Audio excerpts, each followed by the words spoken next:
Saudara terdakwa kasus korupsi ditangkap oleh KPK karena dugaan korupsi merupakan anak dari Alex Kita ke sorotan Nurdin. selanjutnya, Saudara. Komisi Pemberantasan Korupsi KPK menetapkan Saudara Komisi Pemberantasan Korupsi KPK Lakukan apa? Saudara korupsi merupakan korupsi KPK menetapkan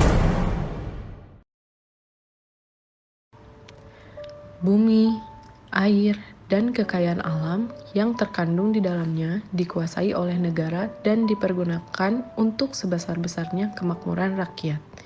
Ini merupakan pasal 33 ayat 3 Undang-Undang Dasar 1945.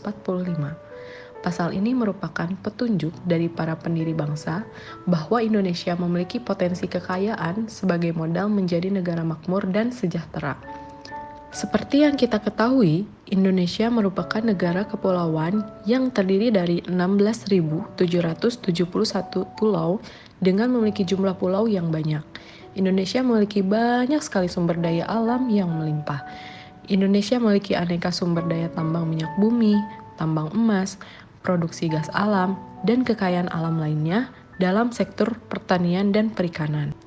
Namun, potensi tersebut kalah dengan jumlah korupsi yang merajalela di negeri ini, sehingga menyebabkan Indonesia tidak mencapai tingkat kesejahteraan dan kemakmuran seperti yang diharapkan. Di Indonesia, masih tercatat 26,36 juta orang berada di bawah garis kemiskinan. Rendahnya tingkat kualitas pendidikan, menurunnya tingkat kesehatan, tidak meratanya pembangunan infrastruktur, meningginya hutang negara, dan hal ini dikarenakan tingkat korupsi di Indonesia yang masih tinggi, sehingga menyebabkan menurunnya tingkat kepercayaan masyarakat terhadap aparat pemerintah. Coba, andaikan saja Indonesia terbebas dari kasus korupsi. Mari kita bayangkan berapa banyak potensi yang dimiliki Indonesia untuk menjadi negara yang sejahtera dan makmur. Gambaran Indonesia jika tanpa korupsi. Tidak ada kemiskinan. Dengan tingkat korupsi yang rendah, maka keuangan negara dapat dikelola dengan baik oleh pemerintah untuk menciptakan lapangan kerja yang besar. Lapangan kerja ini diantaranya dengan melakukan pembangunan padat karya, seperti membangun infrastruktur yang pada akhirnya akan dipergunakan oleh masyarakat luas dengan harapan akan gerakan pertumbuhan ekonomi, khususnya di daerah yang selama ini sangat sulit untuk tercapai. Dengan demikian, anak-anak mendapatkan hak sekolah dengan negara yang bebas korupsi, maka pemanfaatan anggaran pendidikan yang diprioritaskan sekarang kurangnya 20% dari anggaran pendapatan dan belanja negara APBN, maka diharapkan dapat digunakan dengan sebaik-baiknya. Kesehatan masyarakat yang terjamin, alokasi APBN dalam menyediakan layanan kesehatan masyarakat dapat maksimal. Salah satu bentuk usaha pemerintah saat ini adalah dengan diadakannya Badan Penyelenggaraan Jaminan Sosial atau BPJS Kesehatan.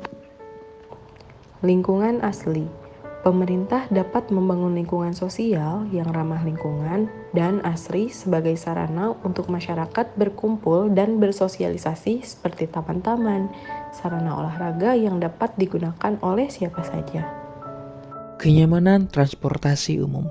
Dengan dibangunnya infrastruktur, maka salah satu bentuknya adalah membangun fasilitas transportasi umum yang nyaman, yang pada akhirnya akan merubah kebiasaan masyarakat untuk menggunakan moda transportasi umum, dan hal ini akan menurunkan tingkat kemacetan. Dengan menurunnya tingkat kemacetan, maka akan meningkatkan efisiensi ekonomi.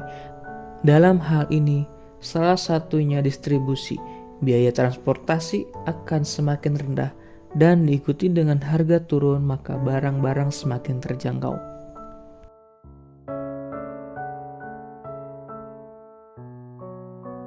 Pelayanan kesehatan meningkat dan gratis. Semoga tidak ada lagi hukum di Indonesia yang dapat dibeli. Ketersediaan sumber daya manusia terpenuhi. Harapan saya terhadap Indonesia tanpa korupsi yaitu tentang infrastruktur dalam pembangunan jalan. Apabila jalan tersebut lancar, maka ekonomi di suatu daerah pun lancar. Semoga tingkat kemiskinan menurun. Pendidikan yang murah bahkan gratis. Indonesia tanpa korupsi. Indonesia maju.